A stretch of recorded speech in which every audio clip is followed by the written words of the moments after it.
বাবার ভালোবাসা। ছোট্ট মেয়ে মিষ্টি, বাবার চোখের মণি। বাবা রবিন সারাদিন অফিসের কাজ নিয়ে ব্যস্ত থাকলেও সন্ধ্যা হলেই মিষ্টির জন্য কিছু না কিছু নিয়ে আসেন। মিষ্টির বয়স 7 বছর, কিন্তু বাবার সঙ্গে তার বন্ধুত্ব যেন অনেক পুরনো।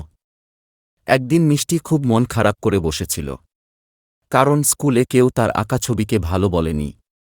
বাবা এসে বুঝতে পারলেন মেয়ের মন খারাপ। তিনি কাছে এসে মিষ্টির মাথায় হাত বুলিয়ে বললেন, তুমি জানো মিষ্টি, লিওনার্দো দা ভিঞ্চি ছোটবেলায় কেমন আঁকতেন?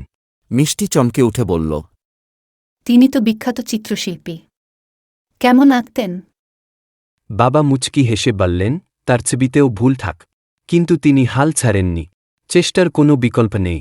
মিষ্টির চোখ চকচক করে উঠল। বাবার কথায় ভরসা পেয়ে সে বলল, তাহলে আমিও প্রতিদিন নতুন কিছু আঁকব। বাবা খুশি হয়ে বললেন, আমার ছোট শিল্পী, তুমি পারবেই। এরপর থেকে মিষ্টি প্রতিদিন ছবি আঁকা শুরু করল। একদিন স্কুলে আঁকার প্রতিযোগিতা হল।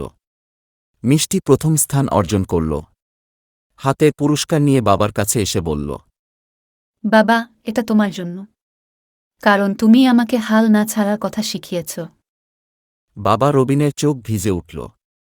মেয়েকে জড়িয়ে ধরে তিনি বললেন, তোমার যাই আমার জীবনের সেরা উপহার।